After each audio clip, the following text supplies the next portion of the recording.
Hi, how are you? Welcome to The Sweat. I'm your host, Jessie Coffield. Lots of fantasy and betting advice coming your way over the next hour, but let's kick off the show with our football panel because the coach in the NFL got fired today. DraftKings contributor Jeff Ulrich, along with the fantasy girl Rosalie Michaels, they are here. Guys, the Panthers have fired head coach Ron Rivera after 9 seasons with the team. Secondary coach Perry Fewell has been named the interim head coach.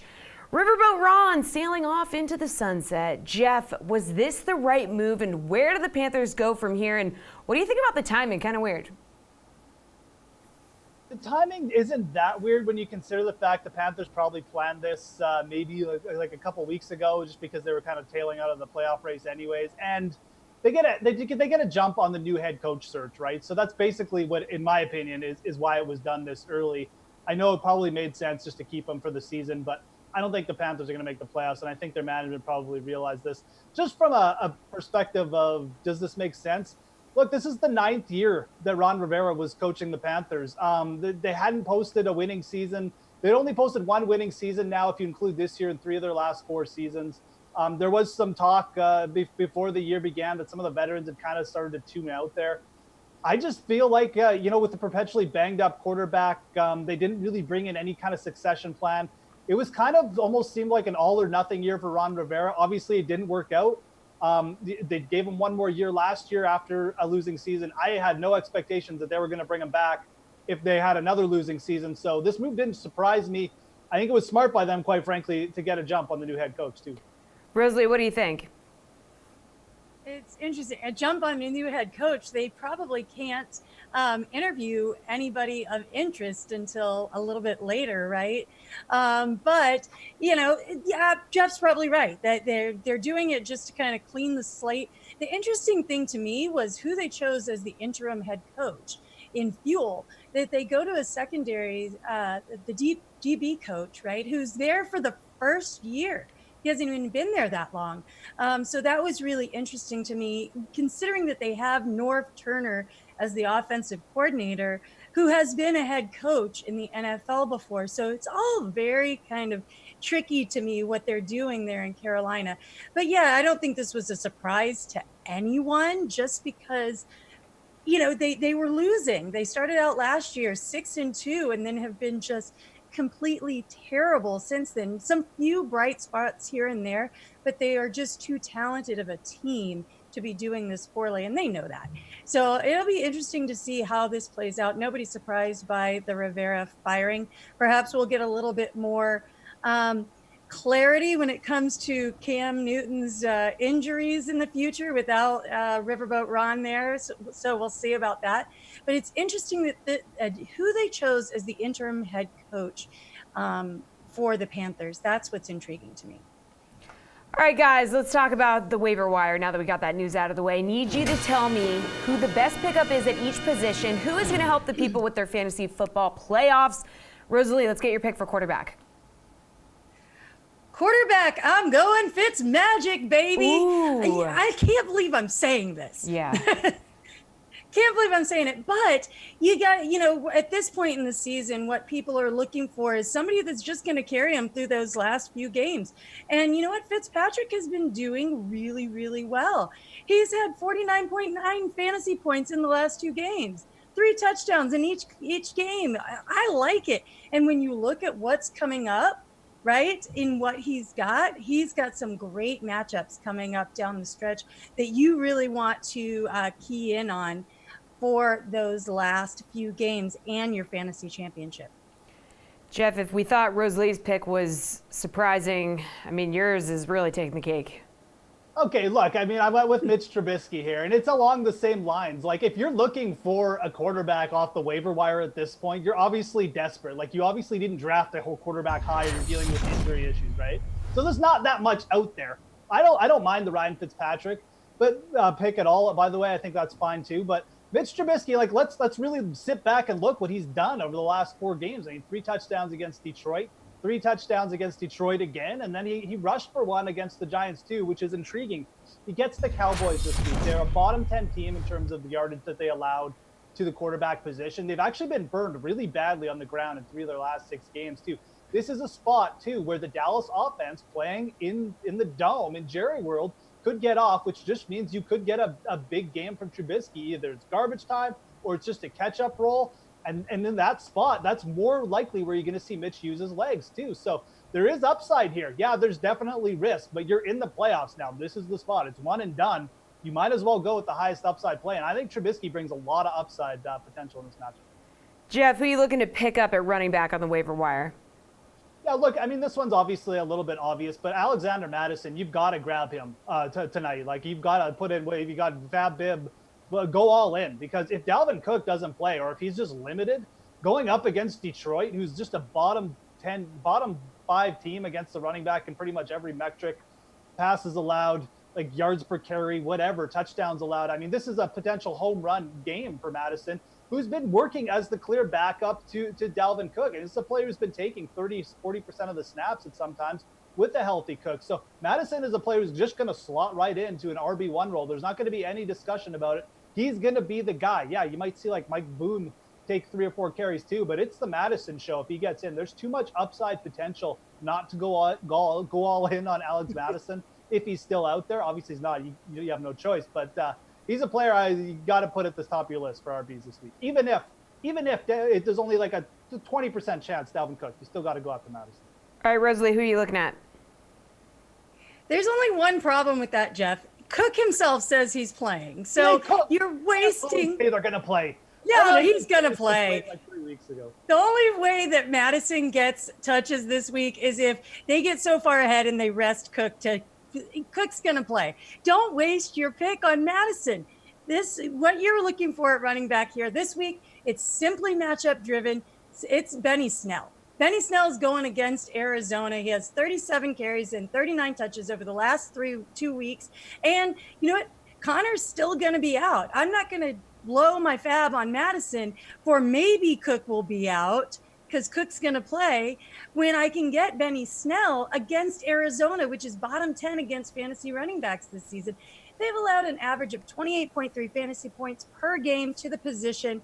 There's a new kind of energy there going on in Pittsburgh with the Duck making things happen. So take Benny Snell. The only problem is, his usage might be a little tempered because there is Jalen Samuels. There is some of the other guys there in Pittsburgh, but I like him better than Madison.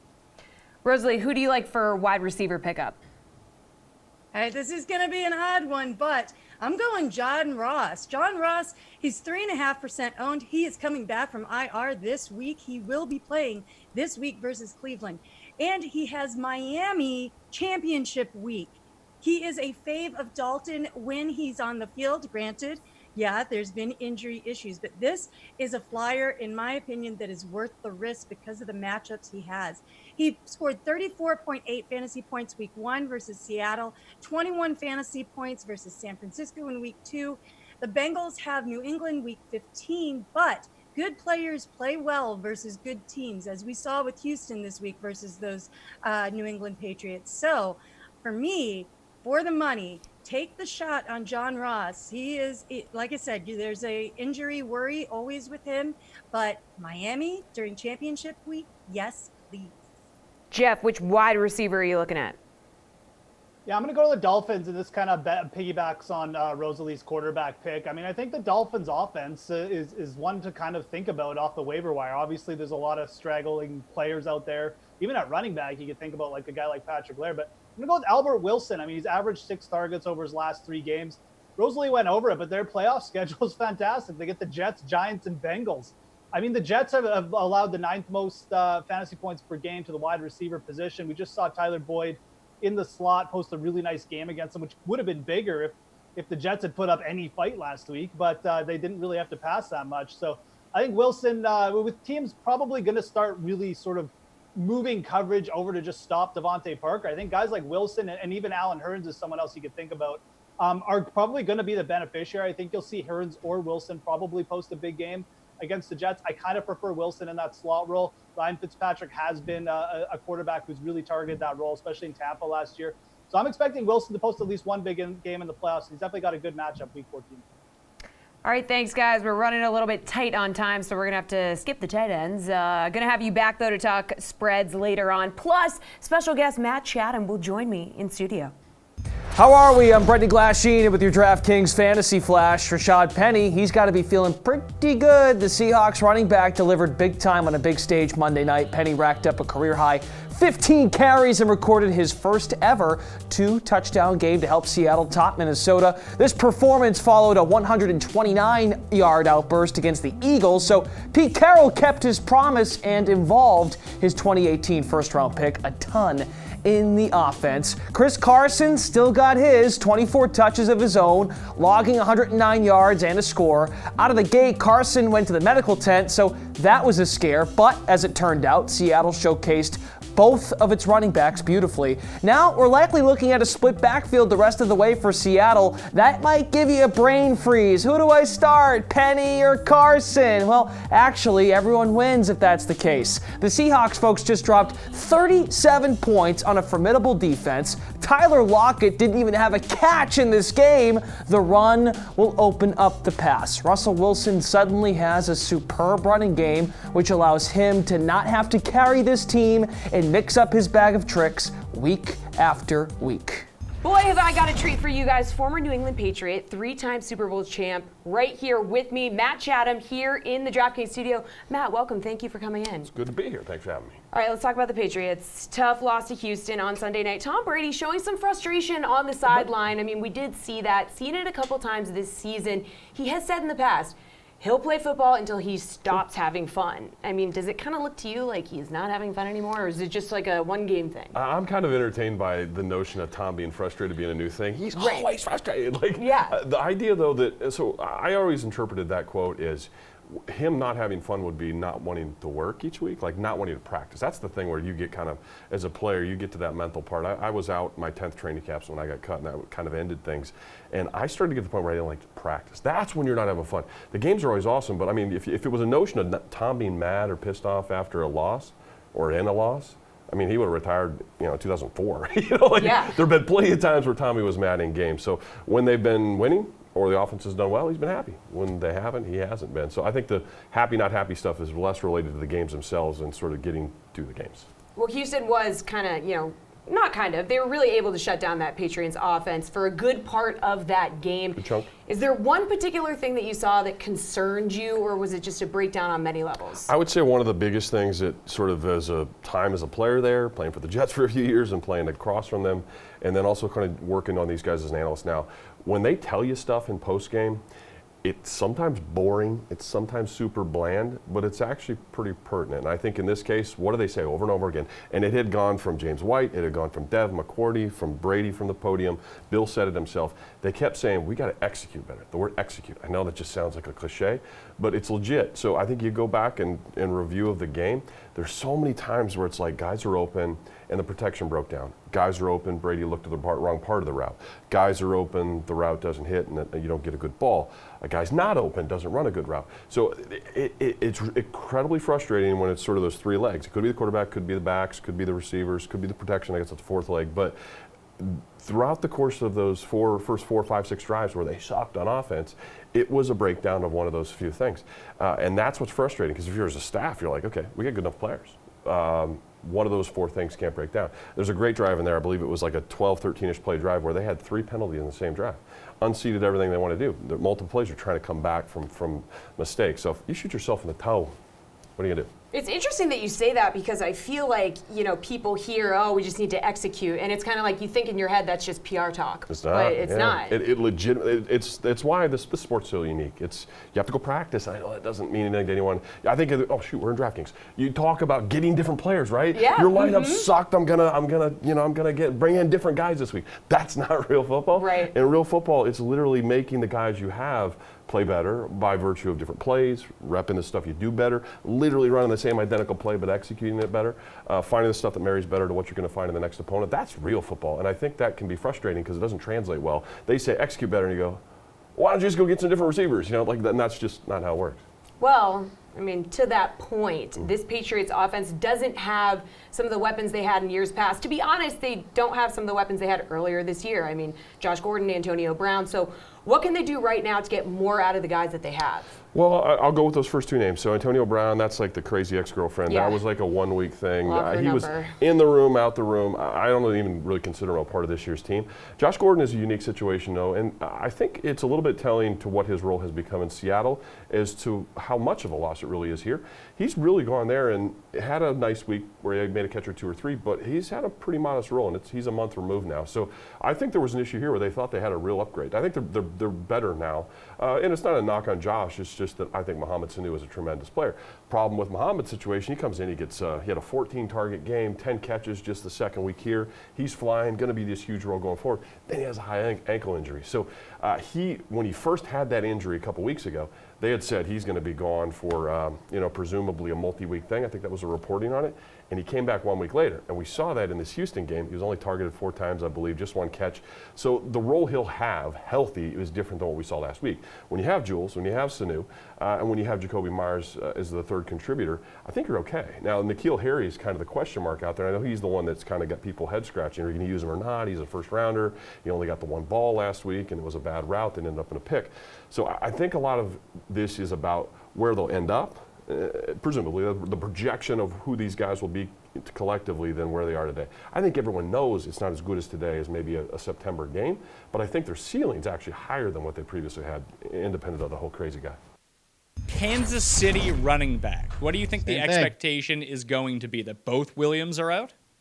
So that's the only way. I said they're in the circle. They're not in the circle of trust either. But if both Williams are out, I feel like we're going to get Darwin Thompson more touches and more snaps. LaShawn McCoy is still going to be basically what he was with Damian Williams. He's going to get around 8 to 10, maybe. A lot of them coming at the goal line if they get there and do decide to run the ball. But Darwin Thompson is going to outsnap and outtouch him, and therefore has the higher ceiling. I would rank Darwin Thompson ahead of him, but as LaShawn McCoy has shown over the past couple games, he ends up getting the touchdown on like 6 touches. So either way, you might have to use either one of them. But if all three, well, I say all three, if those two and a third being one of the Williamses is active, then I don't even want to touch the backfield. That would be the whole thing. If one of the Williams is active, let's say Damian Williams is active, I'd probably play him above the other two. But as it stands right now, if both Williams are out, I would play Shady over Darwin Thompson. I think Darwin Thompson's more of a Hail Mary play. And I agree with you. The upside is probably higher with Darwin Thompson. I just don't believe that there's a floor there. Oh, absolutely. And I'm with you, too. If Damian Williams is active, he would be the one to assume, and he would be the one to start. But I don't know if he's getting 15 touches at this point. We're not going to know. That's one of the things we can't tell you. Andy Reid would be stupid to let us know. Tampa Bay. Would you play any of their running backs? Because I played Ronald Jones on DraftKings last week. Let me tell you, did not work out well. No, it didn't. I have been continually saying all year long in the waiver column, I put Ronald Jones there after his big game. I put Peyton Barber the game after there. And they're always in the meh section, as in, I'm not picking them up. I recommend not picking them up because you're just chasing the games. You're chasing the use, and every single time you chase it, this is now kind of like the Jared Cook. At least Jared Cook, as you saw when I tweeted it, it included you, Pat. At least he had 6 straight games of decent production. It's like every time Ronald Jones has a good game, people put him in his lineup, and then he does nothing, and it's Peyton Barber. So they go back to Peyton Barber, and then he lets them down. And they go back to Ronald. Stop. You should have learned 6 weeks ago to stop with this nonsense. I'm pretty sure Bruce Arians, smiling and laughing on that first Peyton Barber touchdown, was laughing at us. Was there any more Jared Cook play ever than him dropping a touchdown wide open in the end zone? You saw that firsthand on Twitter when I said that everything's been rectified. As soon as I said, I can't believe he's got 6 games in a row of being consistently good. And then you tweeted about it, and then he drops the touchdown, and it's just like, oh, the world is okay again. That is just classic Jared Cook performance. And anyone who started Jared Cook, I hope you lost by 7 points or less, because that's just what happens when you play Jared Cook. 2 more backfields. Pittsburgh backfield. I would play Snell over playing Jalen Samuels this week. I would too. And I would, if Connor is out there, I would play him. But yeah, that floor is a 0. He could exit again early. Washington backfield. You have Thompson, you have Peterson, and you have Geis. I have Geis ranked the highest. However, yes, I could see Chris Thompson doing the majority of the damage fantasy-wise. Like if you told me at the end of the week, Chris Thompson outscored both of them by 5 points, I would not be surprised. I'd be mildly surprised just because I still don't think he's 100%. I think he's He played more snaps than the other two last week. No, I know. That's why I was going to clarify for everybody out there, assuming I mean like 100% health free. Like, I think he might just be 100% of what he can be at this point, and I don't think what he is at this point is what the Chris Thompson we used to know. Like, I just watching him play, he doesn't look like the Chris Thompson we remember from a year or 2 years ago. That's what I'm saying. We're back here on The Sweat, and it's time to take a look at tonight's 7-game NBA slate. Joining me now is DraftKings contributor Gary Thorne, the Action Network's Matt LaMarca, and the Shadow League's Karin Phillips. Guys, this is NBA. What are the odds? So are you interested in these bets from the DK Sportsbook? All right, game of the night between the two best teams in the West. Nuggets hosting the Lakers. Denver is favored by 2 points at home. Gary, do you like them to pick up the win and cover the spread? Not really. Yeah. I don't know. Denver, I know they've been very successful lately. I know they've won a lot of games, but they've just still been kind of underwhelming. There's a glaze over this team that I just can't get over, and it really does start and end with Nikola Jokic. But you look at their ATS record at home this season, where, you know, last year they were one of the best teams in the NBA, if not the best team in the NBA by net rating. They're only 5-5. You know, among the quote-unquote elite teams in the league, only Philadelphia has a worse net rating than Denver at 4.9 points per 100 possessions. I don't know. I just think the Lakers, especially with the concerns we have with Denver's offense, just give me the team with the two best players on the court getting points. Matt, what do you think? I'm taking a different approach here than Gary. And I think if you look at what the Nuggets have been able to do this season, in spite of playing in a bit of a malaise, the fact that they're still, you know, considered one of the better teams in basketball just goes to show the type of upside that this team has if they actually put a good game together. And I think that this could be a spot where we see their best effort against the Lakers. Denver has historically been a very good home team. As Gary mentioned, only 5-5 this year, but if you take it back to the start of last season, they have the third best ATS record at home in the league. So I like Denver here. My favorite bet on this game is the under. I think that this is going to be a little bit of a slog, a little bit of a defensive struggle. But picking a side, definitely Denver for me over the Lakers. Karin, what do you think? Denver, the Lakers, where are you going? I just want to point out that the words glaze and malaise were used to describe a team that plays Yeah. in Colorado. That was We're big. certain people in Colorado. You But solved I'm just taking the Lakers because I think they're a better team. They are who I thought they would be with all their additions this summer, and I just think they're going to win tonight. All right, another good one tonight between the Blazers and Clippers. Highest total on the slate, it's set at 231.5. Do you like the over in this one, Matt? Yeah, I'm going to go with the over. It continues to rise, too. We've tracked a couple of steam moves on the over, meaning that, you know, the professional bettors are getting down on it. They hit it at 295 or 229.5. They hit it at 230, and it just continues to go up. So I will go with the over. I think that we have lost a little bit of value with the line moving a little bit here, but I still think that the over is the correct side. Where are you going on this one, Karin? I'm always going under anytime there's a team with the Clippers who have the perimeter defense they have. And then when you think of this matchup, you think about how Portland and the Clippers match up, right? I mean, line up from against each other. You got this team that's really great defensively on the perimeter. You have this team where everybody who gets buckets and can create buckets, even though they don't create buckets for anybody because all they do is play iso ball in Portland in two guards. Besides my guy Melo, who's back, guys. Yes, he is. But no, give me the Clippers in this just because. Give me the under in this just because, like, I just think at some point in this era of everybody scoring a lot in up-tempo paces, like, this is the team that is really going to shut teams down because they have the three guys who can do that for us. Don't worry, we'll talk to you about Melo later in the show, Karin. Gary, are you going over or under here? I'm going to side with Matt on this one. And look, I 100% respect the perimeter defenders that the Clippers have, but like Karin was alluding to at the end there, pace is just so important. And while the Clippers are an elite defensive team, the last 5 games, they've run 106 possessions per 48 minutes. It's the second highest pace in the league by quite a large margin, actually. You've got two teams here who in their last 5 games have been in the top 5 in offensive rating. Thank you, Carmelo Anthony. I just think there's a lot of things trending in the right direction here where this game gets over. The Heat are 4.5-point underdogs visiting Toronto. The Raptors are a perfect 9-0 at home this season. Karin, is there any way you see Miami going in there and pulling off this upset?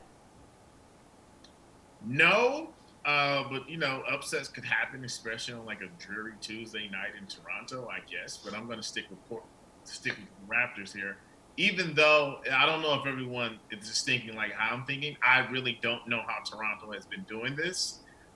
Probably because we don't see them do it, because I've never seen a defending NBA champion not play on TV as much as they have this season, which is really weird. So I'm going to stick with the team that I read about because I never get to see them. All right, Gary, and any chance Miami pulls off the upset? Well, I can confirm it is a very dreary day here in Toronto. It is snowy and it sucks. So I don't think the Heat were victim to those Toronto streets, as Jalen Rose might say. But look, I think when we really break this down, the Heat are just a worse version of the Raptors. And that's not taking anything away from the Heat, but they're two very defensive-minded teams that are incredibly deep, and Toronto's better. And then you look at this from the perspective that the Heat have just been a different team on the road this season. They have the best net rating in basketball at home, at American Airlines Arena. They're actually getting outscored on a per 100 possession basis on the road. In the last 5 games they've played against teams above 500 on the road, they've lost, and pretty handily in a lot of those games, to like Minnesota, to Houston, to teams of that regard, to Philadelphia the last time they had to go on the road and play a really tough Eastern Conference team. So I just need to see it first from the Heat away from Miami before I start to give them this level of respect. But we know why teams play bad on the road in Miami. Yeah, because it's Miami. They were hitting the club. Matt, what do you think? Yeah, the Heat are a fraud. They've played a joke of a schedule, and they've gotten extremely lucky. They're second in effective field goal percentage right now, but expected effective field goal percentage. Sorry, that's tough to say. Yeah, wow. They're only 13th. So they've gotten lucky there. And then on the defensive end, they have an expected effective field goal percentage of 24th, but they rank 11th. So they've gotten lucky on the defensive end, lucky on the offensive end, and they've played a joke of a schedule. Every time they've played a good team, they've lost this year, except for Milwaukee on opening night and Houston when, to quote my friends up there, they had to deal with the streets of Miami for the whole weekend. So, I think that this team is a perfect team to sell. Toronto is the play. All right, thanks, guys. Hockey is next on The Sweat. We'll be right back. I'm Brendan Glasheen, and with your DraftKings Fantasy Flash, the Athletics' Ken Rosenthal reports the Yankees will meet with these guys, Garrett Cole and Steven Strasburg, over the next 2 days. Well, of course they are. They're the Yankees. GM Brian Cashman was previously on record. He planned to chat with both stud pitchers. Cashman's line back at the general manager's meetings. Of course we're going to talk to Strasburg. We'll talk to Cole. We'll talk to the higher-end guys clearly and have conversations there. Landing those meetings is the easy part. Writing the checks is the hard part, especially with Scott Boras involved. He is the agent for Cole and Strasburg. It makes sense Boras wants a high-profile club like the Yankees to sit down with his clients right away, just to set the market straight heading into next week's winter meetings in San Diego. Strasburg, 31, is coming off an excellent October, probably wants to cash in ASAP, riding that recent dominance. Garrett Cole, 29 years old, should command one of the richest contracts for a pitcher in MLB history. His negotiations may stretch into the new year. A man of many skills. I'm talking about Jeff Ulrich, who is here in between football segments to talk hockey with me. Jeff, please pick between these players on tonight's 10-game slate. So, 2 of the top scoring wingers in the league are in action tonight. Alex Ovechkin will cost you $8,700 taking on the Sharks in San Jose, while David Pastrnak is $8,500 at home against Carolina. Who you got between these two? I'm going to go with Ovi. Look, obviously both these players are great. I mean, Pastrnak obviously still almost on a goal per game pace this late in the season. It is kind of crazy. But you kind of start to look at the matchups here, just what Ovechkin has done over his last 3 or 4 games. he's in that kind of I'm going to score every night mode. Obviously, a hat trick his last time out. He scored in 3 games straight. And Pasternak against Carolina. Carolina is just not a great team. They allow the third fewest shots against. They have a top 10 penalty kill unit. And it's not like San Jose is that bad a team necessarily. They're kind of a weird team in that they actually have the best penalty kill, and they don't allow that many shots against, but they're really bad 5-on-5. They're 7th worst goals against in the league. So I think with Ovechkin's form right now, I like him against San Jose a lot better. I think 5-on-5, Ovechkin get a shot. Probably going to have a lot of sniffs for goals tonight. So give me Ovechkin over Pasternak. A couple similarly priced centers facing off against each other tonight when Philadelphia hosts Toronto. Sean Couturier is $6,900 for the home squad, while John Tavares is $6,800 for the visiting Leafs. The Flyers are rolling with 4 straight wins, but Tavares has 6 points in his last 3 games. Who are you taking here? Yeah, this is kind of an interesting game. I'm going to go against the momentum here. John Tavares obviously been playing well since the coaching change, and it's not shocking if you hear some of the stories about Mike Babcock, but I'm going to go with Couturier, he's a lot higher rate of shots on goal than John Tavares over this season, almost 3 per game. He's a little bit of a boomer bust player. He seems to rack up 7 or 6 shots, and then it can kind of just disappear. But against the Leafs, I think you're going to see Couturier show up. Leafs have a bottom 10, penalty kill. They do allow quite a few shots against too. They're bottom 5 in that regard, which is a really good setup for Couturier to take advantage of.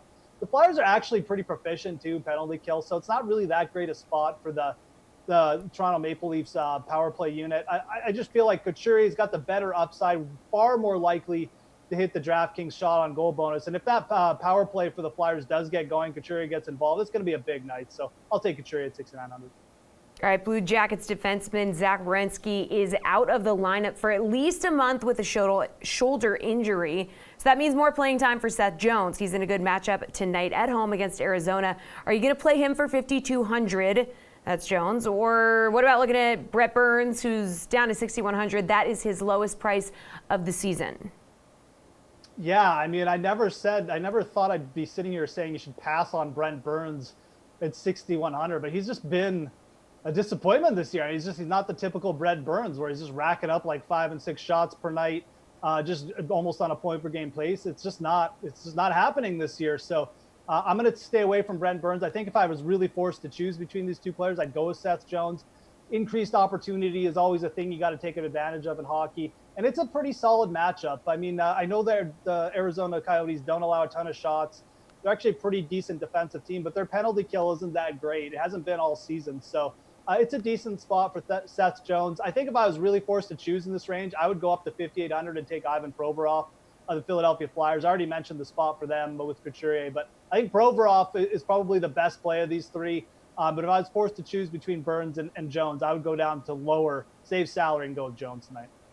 Taking a look at a couple of the goalies tonight. After shutting out the Predators in his first NHL start, Panthers goalie Chris Driedger will look to do it again tonight against Minnesota. He's priced pretty high, though, at $8,100. Would you take a chance on him or maybe pay down for a more established goalie like Carey Price, who he has, struggled recently, so you can get him at a good price? Do you get it? $7,300 against the Islanders. I did understand that reference, Jesse. Okay, just making sure. Look, I guess it's an interesting spot for Carey Price. The Canadians are favorites at home, which is always good. The thing about Price is he's going up against the Islanders, who don't really get a ton of shots on goal. And I'm just not really sure what his chances are of hitting that DraftKings shot on goal bonus. So, yeah, you're getting him cheap, and he's actually in a decent spot to get the win. But, look, the Islanders are still a quality team. There's no assurance here that you're going to get the W. It's not really a high upside spot. So, if you get the L and he only makes like 24 saves, you're really out of luck. So I don't like that spot for him at all, really. I think I'd rather play up for Drager, whatever his name is, at $8,100. We don't know. The Minnesota Wild, not a solid team. The Panthers have been playing pretty good. And I like to ride the momentum with goalies sometimes. I know momentum is such a crazy word, but with goalies, when they're feeling it and they're kind of in the zone, there's a little bit like golfers in the sense that you should probably ride them while they're in that zone. And I feel like it's a good spot for Drager to continue tonight. So between these two, I definitely pay up for the Florida goalie, although I look at him still more as like a GPP play than necessarily a must play in cash games. Okay, but let's talk about a must play. Slate approved pick time. Who is your must play on tonight's 10-game slate? Well, I almost went with Couturier. I definitely like that play at 6.5. I'm going to go with Philip Forsberg of the Nashville Predators going up against the Tampa Bay Lightning. Tampa Bay allows a ton of shots each game. Forsberg takes a ton of shots each game. He's kind of regressed a little bit in shooting percentage. I think you're going to see a few more goals rack up for Big Philip there towards the end of the season. I like the spot for him tonight to break out. So Philip Forsberg for me, the Predators. All right, thanks, Jeff. We'll be right back to talk about some of the spreads in Week 14. In the meantime, here's Brendan Glasheen with former Cowboy George Teague. Looking at the NFC playoff picture, it is really tough to kind of figure out who's going to come out of this conference. Who do you think makes the Super Bowl? Oh man, I'm still rolling with. I'm going with the New Orleans Saints still. You know, I just talked about Sean Payton and what he's doing, and they're finding ways to win close games. I mean, beating Carolina in this close one this last week was a big win for them. I have to stick with them. I just think that the way that their defense has been playing in general, and then the prolific offense, good special teams. Michael Thomas, you can't stop Michael Thomas. You got Alvin Kamara. Now the tight end Cook is playing extremely well. Man, it's just they got so many different weapons, and a lot of good things can happen for them. Yeah, what about in the AFC? Do you like maybe a New Orleans, New England Super Bowl? I know Baltimore has been outstanding. Who do you like coming out of the AFC?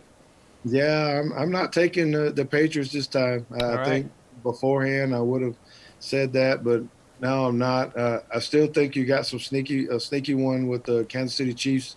But what Lamar Jackson is doing with the Baltimore Ravens, they've moved up in my rankings to be a favorite to get there. Defense is playing good. You know, they're scoring a lot of points. When your quarterback is running and throwing, and your defense is stopping people, you know, I got to give the notch. I'm picking the Saints to match up with the Ravens in the Super Bowl this year. And who's gonna win the whole thing? I'm going to take the Saints to win the whole thing, just because of experience and having a young quarterback try to win the whole thing right now. I think I know he's played in a big stage and has made some really good things happen. But I just think the experience that the Saints will have will put them over the top. Oh, that'll really make things come full circle based on how their season ended last year. Want to get your thoughts on MVP. Look, Dallas Cowboys going to win football games if Dak Prescott wants to be considered. Many talk about Russell Wilson and as well as Lamar Jackson, of course. Is Dak, just talking Dak now, is Dak being overlooked because you got to look at the team concept, I would think? Yeah, I don't. You know, Dak is being overlooked for his talents. I will say that. I mean, he's had a couple games where he's thrown for over 400 yards passing, and then he is doing a tremendous job under a stressful year of trying to work on a contract and things of that nature. So he's doing a good job of being a great leader in doing that. Do I think he is, you know, leading for MVP? I don't think so right now. I think, as you mentioned, that Russell Wilson and Lamar Jackson are just a tad bit ahead of them, primarily because of the team concept, the records, the winning.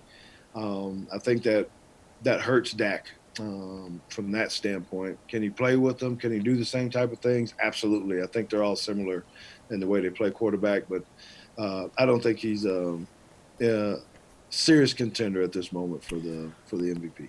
George, if you were starting a new franchise and could pick any current NFL player, I know you used to play defense, so who would you take? Who would I take? You know what? I'm going offense because it's so much tougher to stop these teams, and I think if you got a serious weapon that people have to deal with, I'm going with Michael Thomas, actually. Wow, all right. I'm going to take him. He's a big body. Everyone in the league knows you're going to throw it to him, and you can't stop him regardless. So, you know I probably surprised you and a whole lot of people for not picking a defensive guy, but you got to load up and get some weapons so you can score some points. This league is built for the offense, and Give me Michael Thomas all the way, baby. Let's go. DraftKings contributor Jeff Ulrich, along with the fantasy girl Rosalie Michaels, are back for NFL high or low. So are these Week 14 spreads too high or too low? We'll start with the now Super Bowl favorite Ravens taking on the Bills in Buffalo. Baltimore favored by only 5.5 here. Is that too low, Jeff? I actually think it is too low. I know a lot of people are kind of eyeing up the Buffalo Bills in this spot and say, wow, why are they such big underdogs at home, especially after like the Ravens couldn't even cover against San Francisco. But I think this is a bad spot for the Bills. I mean, I think a really underrated thing about the Ravens so far is the way their defense has rebounded. They kind of got chewed up in a couple spots early in the year, and their run defense has really shored up of late too. And they have a pretty good pass rush. And they also have a couple veteran corners, Jimmy Smith, Marlon Humphreys. I think they're going to give Josh Allen a lot of trouble in this spot. I just look at the Ravens too as a cover team. They've been 3-1 on the road as away favorites. They've been a lot better playing on the road than they have been playing at home this year. And I think going into Buffalo, maybe getting a little bit disrespected, the Ravens can clinch with the win here. I think this is just a little bit too big of a spot for Buffalo personally. I really like the Ravens here to cover. I think this line's actually a little bit too low. Rosalie, do you agree? Think it's a little bit too low? First of all, I want to say, Jeff, I listened to your hockey stuff. I know I give you a hard time about football, but man, you are so good. Right? So good. I just Yeah. want to give you props there. Yeah, it's interesting when you look at these two teams, and yeah, at first thought you think that is too low. But when you look at the fact that Buffalo has not given up a rushing, out of the 4 of the last 5 games, 0 rushing touchdowns that they've given up, and they've been scoring a lot of points. Now, granted, the toughest defense that they've actually played in recent weeks is Denver. But, and Baltimore can put up a good amount of points. They still put up 20 points versus a very, very good San Francisco defense, 37 versus a very, very good New England defense. So I don't think that Baltimore is going to have a hard time scoring here. And I think that Buffalo will have a harder time scoring. They're not as good scoring at home. They score 27.2 points when they're away, but at home, they're only scoring like 18. So I like Baltimore here. I think it is going to be a little closer than we expect, but I do think that 5.5 is a little low. I would like to see it more around 7 or 8. Guys, marquee matchup of Week 14 might be the 49ers taking on the Saints in New Orleans. Rosalie, the home team is favored by 3 here. Too high or too low? No, I think that it's just right. I mean, this is a great matchup, right? This is the NFC Championship preview, probably, right? But when you look at just the Saints and their win percentage at home, when they're a favorite after a win, it's in the 70 percentile. That's how good they are in those situations. So I think that it's just about right. Two good defenses, 2 decent offenses. I think it's going to be pretty close. The thing that concerns me for San Francisco is they do give up a lot of rushing yards per game. They're 116 rushing yards per game, which is 22nd in the league. So I think that if New Orleans plays it smart and really uses the run game to hold on to the ball, I think that New Orleans wins this by more than those 3 points, but I think that they try airing it out more and shorten their time of possession, that we're going to see a closer game. Jeff, too high or too low for you? Well, first of all, thank you, Rosalie, for the compliment. I can be bought with compliments, by the way. This program knows. Noted. But I pretty much agree. I mean, I've been looking at this game a couple times during the day to find some kind of edge or something I want to exploit. But I mean, I just can't really make a case for being bigger than 3. And when it gets to 2.5, I mean, you should probably just take the Saints to cover here. I mean, I think this is another tough matchup for San Francisco, and 2 weeks on the road against 2 of the top teams in the NFL. I mean, that's a tough slog. Like, I mean, I'm not saying San Francisco can't win this game, but I mean, the Saints at home, well rested. This is huge for them too. I mean, we're talking about like playoff implications, home favorites and stuff like that. Or sorry, it seems like home advantage in the playoffs. I mean, Saints are going to be prepared for this game. And I know New Orleans doesn't necessarily have the greatest record covering as home favorites, but I mean, for only 3 points, it'd be tough for me to say this should be any bigger. So I think 3 is right around the number. I mean, wouldn't be shocked if we even saw a push or something this week again, kind of similar to last week where it was only a 3-point game between Baltimore and San Francisco. I think if I dip below that 2.5, I'd probably think about taking New Orleans. But yeah, this number looks about right to me. Another good one this week with the Chiefs visiting the Patriots. The Patriots offense did not play well against Houston, but maybe that'll be a different story this week at home. Jeff, Pat's favored by 3, too high or too low? Yeah, God, it's the time of the year when I start thinking about betting against the Patriots. I'm going to say this is actually a little bit too big. I do feel like we're not giving enough respect to the Chiefs, who are on a bit of a roll here. I mean, Patrick Mahomes healthy, defense actually playing okay. Also not taking into account some of the issues the Patriots are having. And I'm not saying they're not going to turn it around, but like even things like they're working in their 5th kicker this week. I mean, we don't even know who that is. In a 3-point game, special teams is actually a big deal, especially between two teams that we know were very close, who played a close game last year in the playoffs. I mean, not having like a reliable kicker, I mean, that's a big thing. I would just take the points here with Kansas City. I think this should be closer to 2.5, maybe even closer to a pick 'em. So the way I'm looking at it right now, I like the spot for Kansas City. If you're giving me 3 points, I think this line's actually a little bit too big. Rosalie, what do you think? I don't know. I feel like this is a little bit of a trap. People see that game last week versus Houston, and everybody's off the Patriots all of a sudden. Like the Patriots aren't as good as we thought they were. Yeah, I know. You know, when you look at, the teams that they've played, yeah, there's a bit of a schedule issue there. But let's not forget, the Patriots are undefeated at home so far this year. Going into Gillette Stadium, totally different than playing anywhere else, except maybe Arrowhead Stadium, right? So, they're 5-0 at home, and 3 out of the last 4 games we've seen New England win this game versus Kansas City. 3 points is pretty low. Kansas City has shown that they can put up points even against good defenses, and the Patriots are still the number 1 defense in the league. I think illness was a factor this week with Houston being able to put up that many points against this defense. You know, everybody was sick. Everybody was sick on there. They still played, but they were sick. And I don't know about you guys, but when I have the flu, I can't even get out of bed. So I'm still going with New England here. And I think that they can win it by a touchdown. I think it's going to be a high-scoring game, though. All right, real quick here. Finally, the biggest spread of Week 14. Vikings favored by 13.5 at home against Detroit. It's a short week for the Vikings after their loss to Seattle on Monday night. Meanwhile, the Lions haven't played since Thanksgiving. Rosalie, is this spread too high or too low? I think it's good. I'd still go with the Vikings and the points here, just because for a defensive-minded head coach, the Lions' defense is painfully bad. They're 30th as DVOA. So how are they going to stop the 5th-ranked Minnesota offense? You know, they beat the Lions by 12 in Detroit. Now they're going to be home.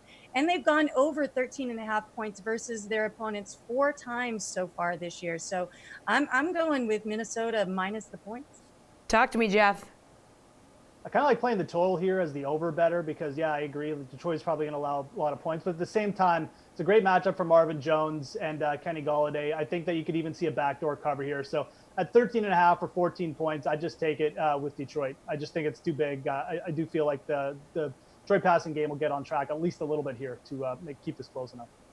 Thanks, guys. You're awesome as always. You're free to go. All of you at home, stick around for one more segment with our NBA panel. Hi, it's Brendan Glasheen here with your DraftKings Fantasy Flash. It's fantasy playoffs week for some of you folks. Why would I say many of you? That's just not true. Anyways, your postseason squad might need some insurance, perhaps an emergency waiver wire pickup. How about Bengals wide receiver John Ross? Don't roll your eyes, hear me out. Ross returns from IR after missing the previous 8 games with a broken bone at the base of his throat. His head coach Zach Taylor said he believes the wideout Ross will be able to play Sunday at the Browns. Taylor added Ross won't be on any sort of pitch count since Ross got hurt September 30th in Pittsburgh. Listen to this. The Bengals have 5 passes longer than 29 yards. Ross has 4 by himself, including the longest play for Cincinnati this season, a 66-yard touchdown grab against the Niners. And who threw it to him? Andy Dalton, who just willed the Bengals to their first win last week.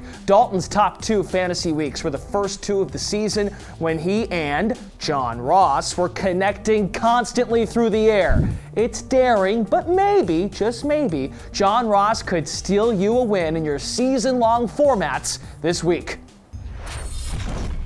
It's the final block of the show, and we're spending it in the association. Let's punch up our panel. DraftKings contributor Gary Thorne, the Action Network's Matt LaMarca, and the Shadow League's Karin Phillips. Guys, this is NBA Price Check. You tell me if these players are priced right on tonight's 7-game NBA slate. Let's start with the top 3 most expensive guys: James Harden, Luka Doncic, and LeBron James. Gary, and if you can only have one tonight, who are you taking? And I did read your article, and I'm going to guess Doncic? Yeah. I'm going to take Luka here. And it's funny because this kind of gets back to something we were talking about in the first segment, the Clippers' caliber of defenders. Luka's only had 2 bad games his last 15 games. Only 2 times has he not reached 5x value, and it came against Orlando and against the Clippers. 2 teams that are very good defensive squads, have a variety of long-arm defenders to throw at a guy like Luka. You know, that's not exactly something New Orleans is known for. They're not known for their defense. Haven't exactly put on a clinic so far this season. Have given up the most DraftKings points per game to the point guard position. And we're talking about someone who now, in a 15-game span, is averaging 1.85 DraftKings points per minute with an 38% usage rate. I just think he's still relatively fairly priced at 11.3. Matt, where are you going? Yeah, Doncic is a better play tonight. I mean, he's been averaging more fantasy points per minute than Harden. He's cheaper. He has a really good matchup. I just keep coming back to the fact that I can roster James Harden tonight at, less than 20% ownership maybe. I do think that Doncic will be the guy that most people opt to pay up for. And it's not like Harden doesn't have a great matchup too. He's taking on the Spurs, who have been the 3rd worst team in terms of defensive efficiency this season. The Rockets lead the slate in terms of implied team total. So I think Harden, just given the game theory type stuff, like lower ownership, give me the beard. We know the offensive upside that this guy has every time he's there. Karin, who you going with? I'm going with Harden, and I hate questions like this because it makes it seem like you're dissing the other 2 guys. I just want to give everybody a big bro hug. Yeah. But I saw a tweet the other day that was the 10 highest point totals for a game this season all belong to James Harden. That's all you need to know, folks. Make this easy. All right, make it easy. All right, Karin's favorite topic. Carmelo Anthony was just named Western Conference Player of the Week. Yes, you heard that correctly. It's the first time he's won the honor since 2014. In 6 games for Portland, he's averaging over 17 points, 6 rebounds, and 2 assists. He's 6,300 tonight against the Clippers in what is expected to be a high-scoring game. I feel like this is a rhetorical question, but are you rolling with Melo, Karin? Who else is there to roll with tonight? Okay? Nobody else in the association matters. Give the ball to Melo, and everybody get out the way. High post, 1 dribble pull-up jumpers all night, baby. Make it rain, Melo. Matt, are you rolling with Melo? Come on, man. And the fact that he won Western Conference Player of the Week is kind of just a fraud to begin with. Here we go. Every time I'm on this show, someone comes from the first ballot Hall of Famer. Every time. Not this in his Hall of Fame creds, but James Harden scored 60 points in 3 quarters, and he didn't get whatever. It's a stupid award that nobody should care about. I don't have any interest in Melo because of 2 reasons. Number 1 is Kawhi Leonard, and number 2 is Paul George. Melo makes his living bodying up smaller guys and launching those terrible mid-range jumpers. Not happening tonight. I thought one of your reasons was going to be because Karin likes him so much. Garion, are you rolling with Melo? It's just tough. He's at his highest price point of the season because there's been so much acclaim and so much notoriety. And look, good for Melo. But I just don't think he's the most desirable target in his tier tonight. There's just so many guys between $6,000 and $7,000 that I think have a higher ceiling and frankly a higher floor I mean, Evan Fournier is $6,200. He is the only guy who can score aside from Jonathan Isaac on a Magic team going up against the Wizards, who are dead last in defensive rating and first in pace, which is just a godsend of a DFS matchup. Even if you want to go up a little higher at power forward, like Montrezl Harrell in the same game, I just think it's a better spot, and you only have to pay $500 more for someone like Trez. So I won't be rostering a whole lot of Melo tonight. No. All right, Bradley Beal's price has been up in the 9K range the last few games, but tonight he's only going to cost you $8,600 against Orlando. Karan, do you like him for that price? Yeah, because, I mean, who else are you going to pick from Washington? Like, my God, like that's been one of the most depressing franchises the last couple of years in the NBA. So you give me Bradley Beal because that guy had put a cape on him this season. Like, he's been a one-man show. He kind of reminds me of Melo back in Denver in his day. But, yeah, give me Bradley Beal. Garion, what do you think about Beal's price of $8,600? Yeah, I mean, I think Beal, look, you're not going to be on a slate where Beal's ignored, but he's in an interesting price point tonight. A lot of people might be scared away by Orlando. But, look, if you're stacking Orlando anyway against Washington, this is a nice game stack with Bradley Beal, because if everything works out to the 99th percentile for your lineup, that means this was a highly competitive game where everyone had to play a lot of minutes. And we keep going back to this with Bradley Beal, but when he plays a lot of minutes, he produces. He's played 11 games this season where he's had to log at least 35 minutes. He's averaging over 52 DraftKings points per game. Volume and attrition is still a way to go about it. Doesn't matter how he got to the 50 DraftKings points. And yeah, I think he's a nice play tonight. Matt, what do you think? Yeah, I like Beal. This is too cheap for him. But to answer Karan's question, who you should play on the Wizards tonight is a Rui Hachimura. My man's going to see a lot of minutes. They have no bigs on the roster. He could play close to 40 tonight. So he's like the only person on that team above like 6'9". Yeah. Yeah. Like he could play some center, which he really hasn't done this year. I think him at 5,200 is the best play on the Wizards. Love that free advice. All right, Raptors guard Fred VanVleet has been hot. Back-to-back 49 fantasy point games against the Jazz and the Magic. He'll cost you $7,500 tonight at home against Miami. Garion, do you like VanVleet for that price? We got to pour one out for Freddie V. It's been a fantastic run. Cash game superstar Fred VanVleet, who has hit 4.9x value in 11 of the 12 games the Raptors have had to play without Kyle Lowry. But Kyle Lowry is back tonight. Maybe VanVleet becomes a variance play, but it seems like Nick Nurse, especially since he's discovered the 8th, 9th, 10th, and 11th men on his bench, it just seems like VanVleet's only going to be playing about 32, 33 minutes. Again, it was a hell of a run, but probably time to get off the Fred VanVleet DFS bandwagon. Matt, RIP in peace to VanVleet. Yeah. First off, what a stud, Fred VanVleet. Like, there's no rings in Toronto without Fred VanVleet last year.